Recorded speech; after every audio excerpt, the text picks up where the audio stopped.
Pozdravljeni, otroci. Ste me dolgo čakali? Tudi sam sem že mislil, da me letos ne bo. Saj veste, težko je potovati in v teh časih sem se tudi jaz domislil nekaj novega. Zakaj vas pa ne bi obiskal kar preko interneta? Lahko me moji škratje in moja božička posnamejo, da z vsemi vami delim te lepe zimske radosti in čudovite stvari, ki se zgodijo v božičnem času.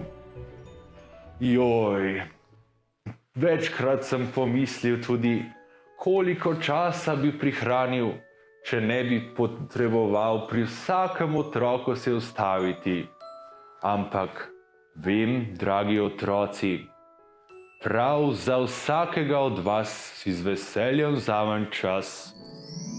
Zelo mi je všeč, da ste tudi v tem letu, ki ni bilo lahko za vse, bili pridni, se imeli radi in predvsem skrbeli drug za drugega. Najbolj pomembno je tako, da smo skupaj zbrali svojo družino. Na koncu je Božič čas, kjer šteje ljubezen, kjer šteje prijateljstvo, ne le darila.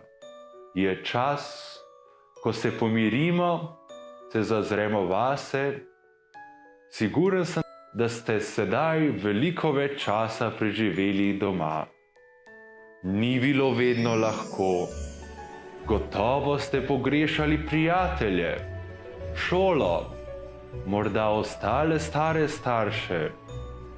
Pristni stiki, ljubezen in izgrivost je tisto, kar nam Božič daje. Tako nikar ne skrbite.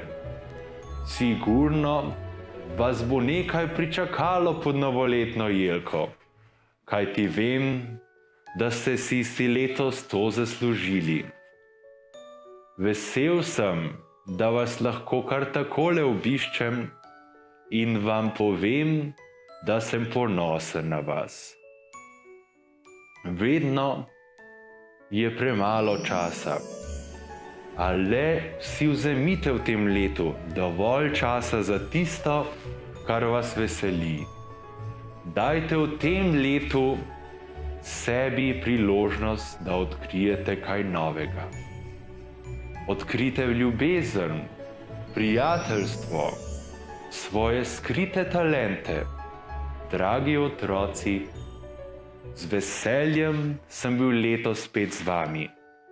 Čeprav kar tako, preko ekrana, ampak letos se vse odvija malo drugače. V vseh spremembah je nekaj dobrega.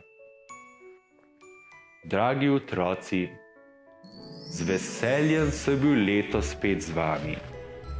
Pozorno vas bom opazoval in z veseljem spet naslednje leto obiskal.